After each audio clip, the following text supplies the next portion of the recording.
Hey, good morning to everybody. Happy Wednesday. It's Daryl here. It is coming up on 5 a.m. here in Connecticut on the East Coast.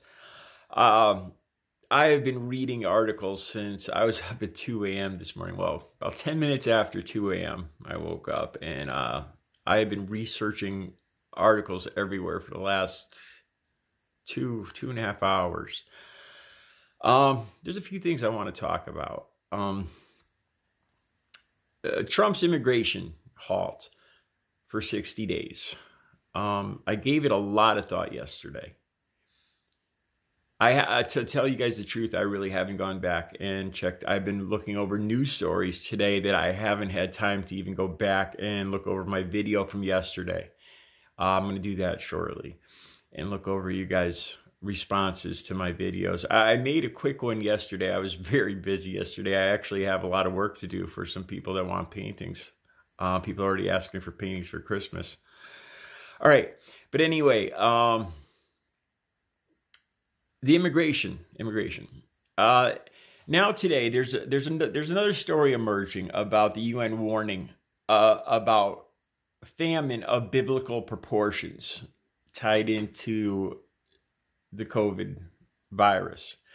I've been trying to understand that, the supply chains, the workers in the fields, and exactly how it's tied in.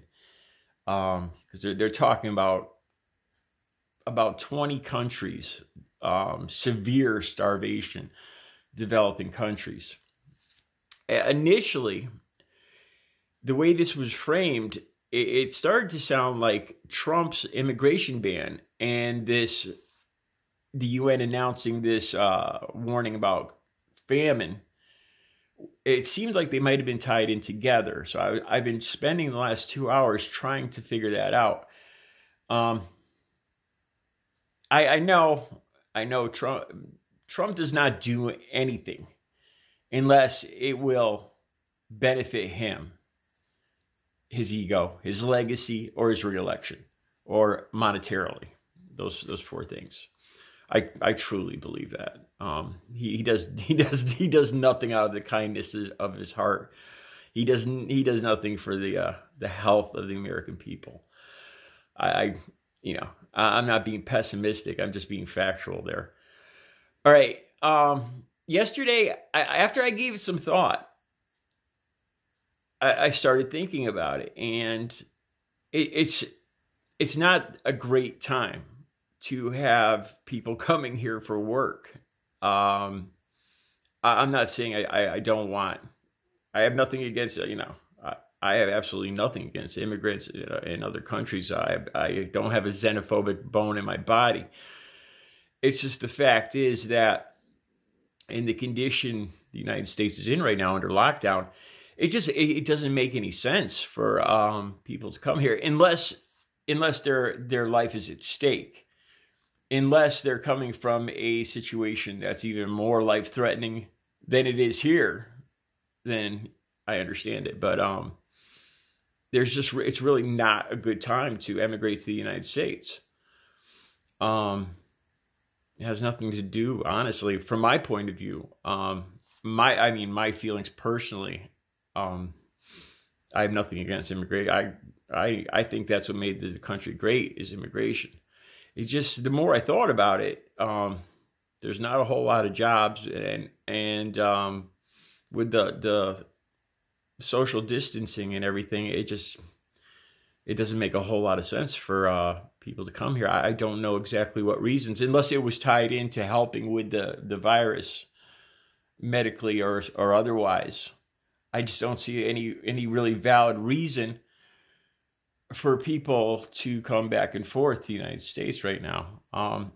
Just like saying, like, it's probably not a good time for us to travel interstate or between towns if we don't have to, just to go shopping or to go eat or to go sightseeing or whatever. It's not a good time to come to our country really right now. That's all I'm saying. I have nothing against foreigners, of course. Knowing Donald Trump and his past, that's my reasoning isn't his reasoning. Yesterday, I truly believed, I have yet, if he signs if he actually signs this into action, the 60-day ban, I have to reassess my beliefs as to his motivation. I believe his motivation was to put the idea out there, to get to the brink of signing this, to say he wants to sign it, the 60-day ban, to for some reason not sign it yet. So that would be an insurance policy. Then, if and when there was a second outbreak where the numbers went up here in the United States due to people going out and protesting and going back to work too early, he could then turn around and say, instead of blaming it on his base, protesters and whatnot, he could say, I told you guys I wanted to ban this immigration. These foreigners are bringing the virus here. I told you guys, I warned you guys, I wanted to sign an immigration ban. But this is what I believe his motivation is. This way, he wins no matter what. And I mean, I hate, like I said yesterday, I hate to talk like this. I hate to have this devious attitude. But when you're dealing with Donald Trump, which I consider an adversary, you have to think like him. So this is how you would, if people go back to work and for some reason the numbers don't slide back up, he wins. He's putting America back to work. If people start going back to work, coming out of their homes like he was, liberate, and the numbers do go up, he's going to need a scapegoat. Because God knows he cannot be the scapegoat. He will not reset, come on, we know that by now. He's not going to accept responsibility. And I doubt he's going to throw his base under the bus because election's coming up. Therefore, he needs a scapegoat if and when those numbers were to slide back up. Who to blame? Who can he blame? Who would start the virus moving around here again? Foreigners. The only way this would work, though, is if he made it very known, like on Twitter, made it known to the whole country that he wanted an immigration ban. Very important. But somebody stopped him, like those damn Democrats. They stopped him. He was trying to protect America. And in this case, he would win, which we all know, he's already said it before, winning at all costs is his motivation. You see what I'm saying here? This is, yesterday I called it insurance policy. And to me, I could picture what's going on in the Oval Office with his like-minded people whispering in his ear. And they're thinking about re-election, and they're thinking about pitfalls, how to avoid these pitfalls, like the numbers going back up. And this, to me, it clicked as an insurance policy. There'd be somebody to blame right away. The only thing that's kind of missing at this moment, if he signs off on this and does put the ban into effect, then all bets are off, because now I'm not sure why he's doing it. I have yet to see this. My theory is he's not going to finish. He's not going to sign this. He's going to say he wants to sign it, but something's got to stop him. If my theory is correct, I could be wrong. God knows I've been wrong before, but this is my theory. It makes sense to me. This is the most likely reasoning for this immigration ban. I don't think we need it. I don't think anybody in their right mind's coming here. Right now, first of all, other countries have business at home to take care of. Everybody has to tend to their home situations right now. It's not a good time to, I think most intelligent people understand this. There's really not, excuse me, there's really not a necessity for this. At first this morning, I started to wonder for a second if it was tied into these claims, the UN saying the famine, predicting a huge famine on the way. And I was starting to wonder, geez, is Trump really doing something to guard against what they call the breadbasket of the world, our country?